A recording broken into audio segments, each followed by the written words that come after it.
वो एक तरह से लीज पे ले लेना उनकी सर्विसेज। आपके बिहाफ पे इसने लीज पे ले ली सर्विस और आप इसको पे कर रहे हो, ये आपकी सर्विसेज बैकएंड में सारी देख रहा है। एक तो ये ऑप्शन होता है। दूसरा ऑप्शन क्या होता है कि हम क्या करेंगे कि एक मेजर साइट ले लेते हैं, ठीक है, और उस मेजर साइट पे ये देखते हैं कि हम दोनों सर्विस प्रोवाइडरों को लाके बिठा लें अपने डिवाइस पे। लेट से मैंने एक यहाँ पे डिवाइस लिया और उस पर एयरटेल का भी एक लिंक ले लिया और दूसरा प्रोवाइडर वहाँ पर लेट से टाटा एग्जिस्ट करता है, ठीक है, टाटा का एक लिंक ले लिया। इन दोनों की राउटिंग मैं अपने इस पाथ से करा रहा हूँ, अपने डिवाइस से करा रहा हूँ। तो इसको नेटवर्क टर्मिनोलॉजी में बोलते हैं NNI, network to network interface. दो डिफरेंट सर्विस प्रोवाइडरों के नेटवर्क में राउटिंग एक्सचेंज करना, ठीक है। तो वो थोड़ा अभी ब्रॉडर लेवल पे है, तो इतनी जल्दी समझ में नहीं आएगा, अभी बेसिक्स पे रहते हैं हम थोड़ा सा। हाँ, और क्वेश्चन बताओ कोई बेसिक्स में कि भाई कैसे। अच्छा चलो, मैं आपसे ये क्वेश्चन पूछता हूँ कि ये पीसी 1098.21.x/24 है, इसको कैसे पता कि मेरे को इस पैकेट को कोर पे भेजना है या डिफॉल्ट गेटवे पे भेजना है, न कि अपने ही लेन में फॉरवर्ड कर देना है। इसको कैसे पता चला कि यदि इससे बात करनी है तो मेरे को यहाँ क्यों जाना है, मेरे को यहाँ क्यों नहीं जाना। भाई डिफॉल्ट गेटवे को मैं भेजूंगा क्यों? Unique physical address. हाँ, देखो यूनिक फिजिकल एड्रेस तो तब भी है जब फिजिकल एड्रेस, हाँ वो मैक एड्रेस होता है, उसको नहीं यूज करता है, वो आईपी को यूज करता है। हाँ, अब यूनिक आईपी एड्रेस हो गया। तो यहाँ पे एक बात बताइए, मैंने 1098.21.2 यूज किया है और यहाँ पे 1098.21.1 यूज किया है, तो ये भी तो यूनिक हो गए।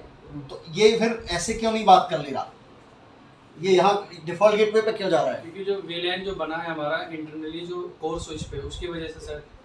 मैं बताता हूँ थोड़ा सा। आपने मास्क देखा है, सबनेट मास्क कॉन्फ़िगर होता है, वो सबनेट मास्क कॉन्फ़िगर क्यों करते हैं हम बिना सबनेट मास्क के क्यों नहीं चला देते? एक पर्टिकुलर आईपी देने। नहीं, आईपी तो आप वैसे भी दे रहे, आईपी तो ये है ना, आपने सबनेट मास्क क्यों दिया? तो उसमें नेटवर्क आईडी होती है और होस्ट आईडी। सबनेट मास्क हम इसलिए देते हैं कि हम आइडेंटिफाई कर पाएं कि जिस हम टारगेट को जाना चाह रहे हैं या डेस्टिनेशन को जाना चाहते हैं वो हमारे नेटवर्क का है या अलग नेटवर्क का है। नेटवर्क आईडी जो रहती है उसकी। अब लेट्स से आपने कैसे डिफरेंशिएट करोगे? यदि आपका ये वाला ऑक्टेट डिफरेंट है, आपने टाइप किया 255.255.255.0, तो इसका मतलब क्या हुआ? इस वाली वैल्यू पे कुछ भी हो, इसका मतलब वो मेरे पार्ट में है। यदि ये वैल्यू चेंज हो रही है इसकी सबनेट की, तो फिर इसका मतलब मेरे को डिफॉल्ट गेटवे पे जाना पड़ेगा। सो बेसिकली सबनेट मास्क का जो रोल होता है to help you to understand where your which part of the network you belong, ठीक है, जिसके बेसिस पे आप डिसाइड करते हो कि यार अच्छा मेरे को डिफॉल्ट गेटवे पे जाना है या नहीं जाना है, राइट। यदि आप 22 पे जाना चाह रहे हो, आपका तीसरा ऑक्टेट चेंज हो गया, जो कि ये कंफर्म कर रहा है कि आपका, यदि आपका इसके अंदर कोई वैल्यू चेंज हो रही है तीसरे वाले के अंदर, सॉरी चौथे वाले के अंदर, तो फिर उसको डिफॉल्ट गेटवे की जरूरत नहीं है। आप डिफॉल्ट गेटवे नहीं भी डालोगे, बात करेंगे आपस में, लेकिन ये उससे बात करें वो पॉसिबल नहीं है विदाउट डिफॉल्ट गेटवे के, क्योंकि उसको एक एड्रेस मिल गया ना कि हमारे पास। वो ये आइडेंटिफाई कैसे करेगा कि भाई मेरे को डिफॉल्ट गेटवे पे जाना है या नहीं जाना है, राइट, वो सबनेट मास्क बताएगा, ठीक है। और बताओ कुछ। ये 255 में जो वैल्यू चेंज होगी, हाँ, वो डिसाइड करेगी कि नेटवर्क चेंज हो गया। हाँ, ये दो बता, चीजों से ये मिलके बनता ये है आपका बताता है कि आप किस नेटवर्क से बिलोंग करते हो, आपकी कितनी क्या part of the subnet is static and क्या फ्लक्चुएट हो सकता है। तो जहाँ पे जैसे ये जीरो हो जाता है, ये वाला सेक्शन, यदि मैं इसको जीरो कर दूंगा ना, तो मेरे को इससे बात करने के लिए फिर डिफॉल्ट गेटवे चेंज हो जाएगा ना उससे। पूरा network So class basically change हो जाती है। वो हाँ। इसका कहने का मतलब ये है कि ये वाली वैल्यू फ्लक्चुएट हो सकती है, ये स्टैटिकली रहेंगी। हर इस- क्लास के लिए इस डिफरेंट segment आपका सबनेट मास्क है। हाँ। ठीक है। पहले हम क्लास सी पे कर रहे थे, अब वो हाँ। क्लास बी पे आ जाता है। हाँ, क्लास चेंज हो जाएगी। हम्म। और अच्छा। बताओ और कुछ एक क्वेश्चन है, मतलब कि जैसे हमने कोई सर्वर है हमारा, ठीक है, हाँ। सर्वर की स्पेसिफिक आईपी है हाँ। कि जिससे अगर वो हमारा कुछ हमने फोल्डर्स बना रखे हैं उस पे, हाँ हाँ जो हमारा अगर कंपनी का कोई डाटा होता है, हमारे कोई हाँ कुछ अच्छा डाटा होता है, जो हमारी कंपनी में जो एम्प्लॉयज है वो काम करते हैं, उस डाटा को हम उस सर्वर पर रखते हैं। हाँ हाँ उसकी एक आईपी है, हाँ ठीक, हमारी जो मुंबई में टीम बैठी है, हाँ हाँ हमने अपना डाटा उस पर रख दिया, भाई लेकिन हमारे मुंबई को एक्सेस लेना हो हाँ हाँ तो वो सेम आईपी पे ही एग्जिस्ट करेगी ना, बिल्कुल। तो वो कैसे लिंक करेगा, मतलब कि वैसे पता चलेगा कि हाँ।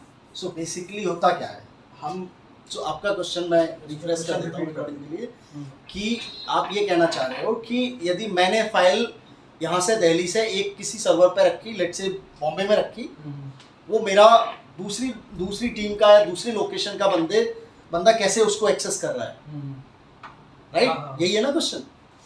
तो इसमें क्या होता है कि आप ये सोचिए, नेटवर्क पे तो हर एक बंदा कनेक्टेड है, आप भी कनेक्टेड हो, नेटवर्क सेम है। राइट? आपने इसको एक्सेस किया, ये बंदा भी तो उसको एक्सेस कर सकता है। तो जैसे आपने अपलोड कॉपी की है फाइल, वो वहां से डाउनलोड कर सकता है अपनी तरफ, राइट? या वो कॉपी करे, क्योंकि वो एक शेयर्ड लोकेशन बन गई ना भाई। नेटवर्क का मेन पर्पस ही यही था कि सारे आपस में बात कर सके, कोई रिस्ट्रिक्शन ना हो कि यार वो बंदा अवेलेबल नहीं है तो मैं कैसे काम करूँ। आपने यहाँ से भेज दी, उसने वहाँ कॉपी की, उसके पास आ गई। सो बेसिकली इसमें कोई ये नहीं है कि नहीं साहब आप इस आईपी से बात कर सकते हो, ये नहीं कर सकता, सब कर सकते हैं। shared folder हाँ, shared folder, within the network. हाँ, ठीक है। और बताओ कुछ इसमें। चलो let's see, move on the second basic of it. आप वेबसाइट एक्सेस करते हो, ठीक है, लेट्स से आपकी वेबसाइट है google.com, ठीक है, जिसको आप एक्सेस करते हो। आप यहाँ पर बैठे हो, ठीक है। google.com एक्सेस कैसे होता है, मैं उससे पहले यहाँ पे लिंक लगा देता हूँ इंटरनेट का। MPLS is a private cloud, right? MPLS is a private cloud and internet, इसको मैं लिख देता हूँ आपके लिए, private and internet is a public cloud, right? वो क्यों है कि इसको कोई भी एक्सेस कर सकता है, इसको ऑथराइज पर्सन ही एक्सेस कर सकता है, राइट? सो हमेशा ध्यान रखो, जो आपका डेडिकेटेड प्राइवेट क्लाउड होता है वो उसको आप या आप जिनको अलाउड किया गया वही एक्सेस कर सकते हैं, राइट? पब्लिक क्लाउड को कोई भी कर सकता है। आप इंटरनेट से पे कनेक्ट करो, आप एक्सेस कर लो, मैं कनेक्ट करूंगा, मैं कर लूंगा, कोई और आएगा वो भी कर लेगा। डिफरेंस क्या हो जाता है, ये मोर सिक्योर हो जाता है, ये पब्लिक ले कोई हाँ, एक्सेस कोई भी कर सकता है, तो लेस सिक्योर है, वो सिक्योर नहीं है, ये कह सकते जो कंपनियां जो काम करती है वो प्राइवेट पे ही सारा हैं, कर रही राइट? राइट? तो अब आपने आपके इस राउटर पे हमने इंटरनेट और कनेक्ट कर दिया, क्योंकि इस पे तो इंटरनेट अवेलेबल हो नहीं सकता क्योंकि ये तो प्राइवेट क्लाउड है, राइट? ये हमारा पब्लिक क्लाउड, जिससे हमने टाटा से, वोडाफोन से, किसी से भी बोला कि मुझे एक पब्लिक इंटरनेट चाहिए, 10 MB 20 MB जो भी चाहिए वो मैंने बोल दिया, उसने लाके मेरे ऑफिस में केबल डाल दी और मैंने अपने राउटर पे कनेक्ट किया और बोला कि भाई ट्रैफिक इधर जाना चाहिए मेरा इंटरनेट के लिए, ठीक है। अब आप एक सेकंड के लिए ये सोचिए कि google.com को ये पीसी जो जब आप यहाँ बैठे हो कैसे एक्सेस कर रहे हो?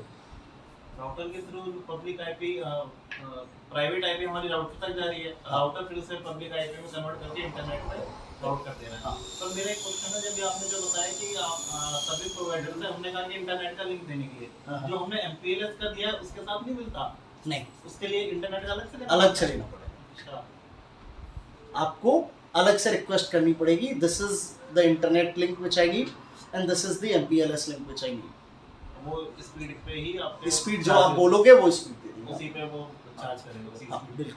मुझे लगता था कि एमपीएलएस का जो हम कनेक्शन लेते हैं उसी के साथ इंटरनेट भी मिल जाता है। ना ना ना ऐसा नहीं होता। ठीक है, अब हम एक सेकंड के लिए सोचते हैं कि google.com को आप कैसे एक्सेस करते हो यहाँ बैठ के। ठीक है, तो google.com को एक्सेस करने का तरीका क्या है कि नेटवर्क जो है ना ये नेम को नहीं समझता, इसको बिल्कुल भी नेम समझ में नहीं आता। इसको कुछ भी नेम दोगे इसके पास कोई इन्फॉर्मेशन नहीं है नेम की। ठीक है, तो आपने एक चीज देखी होगी कि आप डीएनएस इंफॉर्मेशन देते हो। डीएनएस का फुल फॉर्म क्या है? Domain name resolution, sorry domain name server.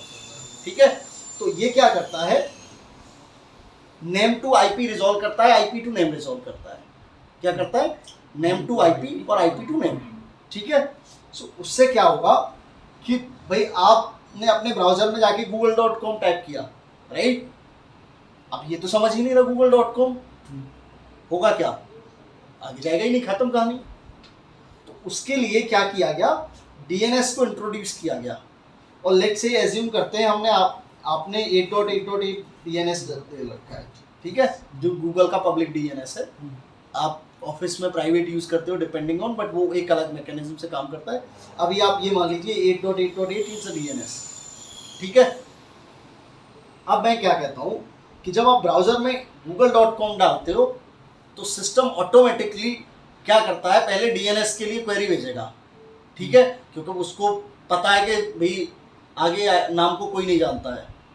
तो वो क्या करता है? इस आईपी को जो आपने दे रखा है डीएनएस, आईपी कॉन्फ़िगर करते हो वहां भी दिखेगा, राइट? वो उस डीएनएस को एक रिक्वेस्ट भेजता है कि tell me who is a google.com। क्या भेजेगा? डीएनएस रिक्वेस्ट भेजेगा और बोलेगा कि भाई मुझे बताओ google.com क्या है, google.com के करस्पॉन्डिंग मुझे आईपी दो, राइट?